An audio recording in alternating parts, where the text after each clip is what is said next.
Yap, kama kawaida bwana, Said Komba mwenyewe nikiwa ndani ya Chanika bwana. Hii ni Chanika Zingiziwa Dar es Salaam. Nakuja na kazi hiyo kama unavyoiona bwana, pagale hilo hapo la kisasa kabisa, vyumba vitatu, sitting room, master, jiko iko full kabisa kama unavyoiona bwana. Mwenyewe ameanza milioni 15 bwana.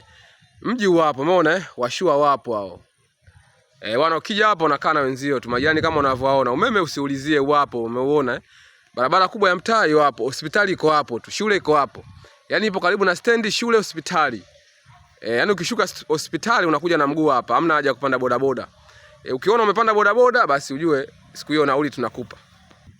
Ngoja tuingie ndani tuangalie mazingira. Hebu angalia sebule hilo, umeona bwana, wale ndugu zangu wanaopenda masebule makubwa. Wale wenzangu ya Pemba, wale Wapemba wenzangu, umeona kazi sio kuiacha hii. Ukija huku bwana ndio upande wa vyumba. Tunakutana na chumba cha master hapa, umeona bonge la chumba, master yake hapa iko full. Mwenyewe kwenye master unaweza kucheza mpira. Chumba cha pili hiki hapa, umeona kipo full kabisa, umeona public yake hii hapa, toilet. Ukija huku tena kuna chumba cha tatu hiki hapa. Chumba hiki hapa cha tatu. Alafu ukija huku unakutana na jiko. Store yake ile pale, umeona store hiyo.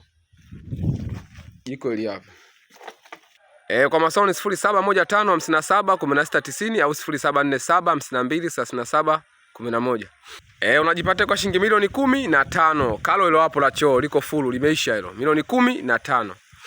Mashine hiyo hapo umeona bwana, boma la nguvu kabisa bwana. Umeona milioni 15. Mazungumzo siku zote nasema sogea site, usio unauliza kwenye simu. Asante.